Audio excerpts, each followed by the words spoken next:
Hey everyone, it's Justine with a new video tutorial. Today is a fairly quick technique. I wanted to show off how to get a black and white sentiment over top of an image like on this card. And I'm going to be using the new release from the Ton Stamps here that just came out. And this one here, this stamp set is called Power Pumps, sorry. And it is a layering stamp with high heels that is super cute and very typical to the Ton style of high fashion. So I'm going to stamp this down a couple of times. I always find it takes a bit to get that really true black to shine through.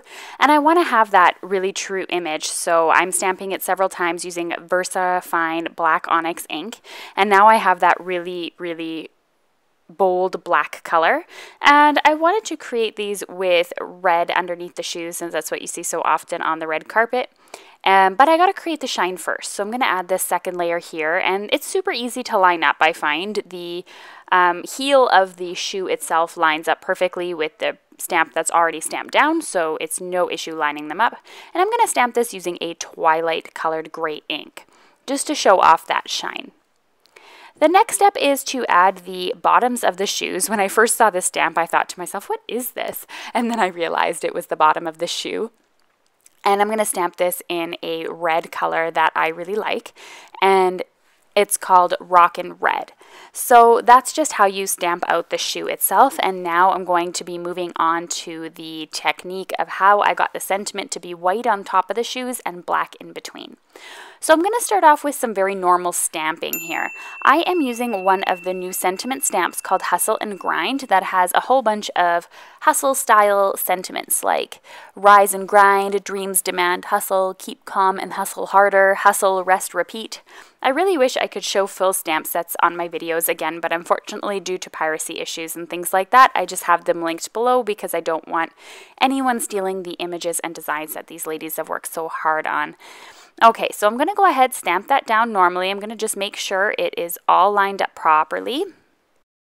And then once that's stamped down here, I'm going to just grab a embossing bag and I'm going to run it over top of my image just to make sure everything is dry. Another thing you can do to make sure it's dry is just pour some embossing powder all over the image, and if it sticks anywhere then it's not dry, and you can just take that off using a dry brush. You'll also notice at this point that I have not taken the sentiment stamp off of the MISTI stamping tool. There's a reason why I'm keeping it there. I'm now going to go ahead and stamp on a piece of masking paper. Now this is masking paper from Gina K Designs, and I am going to be just stamping down the heels again. I'm just going to use a block quickly just to make things go more quickly. And it doesn't need to be a perfectly stamped image. You'll see when I stamp this how much I think the MISTI is so important, because stamping those really solid stamps can be quite difficult unless you can stamp over them multiple times. And this is a super high quality black ink. I'm now going to go ahead and I am going to trim the center of the shoes out. So it's a pretty easy shape. It's just almost like an S, just got this little curve in here. And all I need to do is just take out the middle, and that's the piece that I'm going to want to use. So I've done that on both sides. And I'm just going to go ahead and cut the top and the bottom off so I can use it as an image. It can be cut really just anywhere. And I am going to place this over top of the white lettering. That's the important thing. So as you can see, the only really important part to have masked off is the area of the sentiment. So you only need about 1.5 inches or so of masking paper. Mine is a little bit long, but that's okay. So now I've gone ahead and I've inked up using some VersaMark ink, which is used for embossing. And this here, I stamped the sentiment again, and it actually pulled up my mask, which isn't a big deal. And I have now added VersaMark ink on the areas not in the mask. So those are the areas that are in the shoe. I removed the masking paper, obviously, so now the middle part is no longer sticky. That just has the plain black ink. And you'll notice here when I start flicking off the embossing powder that it works really well. And the embossing powder only covers the area on the shoe. So the middle, where it has the large E and the LI and partial of the OS emboss, is all black still. Now, if there's anything there that feels like it's a stray piece of powder or anything, you can just grab a dry brush and brush it off quickly.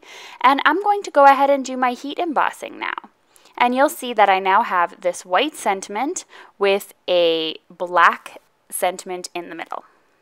If you happen to have a couple of stray pieces of powder like I did, you can grab a sand eraser and then just quickly sand off that area. And I have an even darker black image in the center. And I just love how that looks. I love how it's white with black and it just interchanges within the shoes.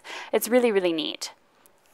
Now for some final touches on my card, I decided to cut my card panel down a little bit. My image wasn't completely centered, I found, so I trimmed it down a little bit, and then I decided to add it to some matte gold cardstock, and I'm going to place that just there so I have a nice frame around it, and then I'll also trim out that gold cardstock.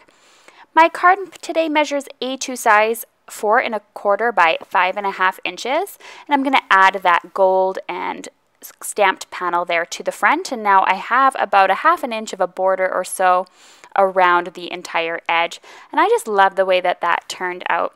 It looks really elegant, and I think it really captures the fashion of the stamp itself. If you're interested in checking out the new release from the ton, I will have it linked below in the video description.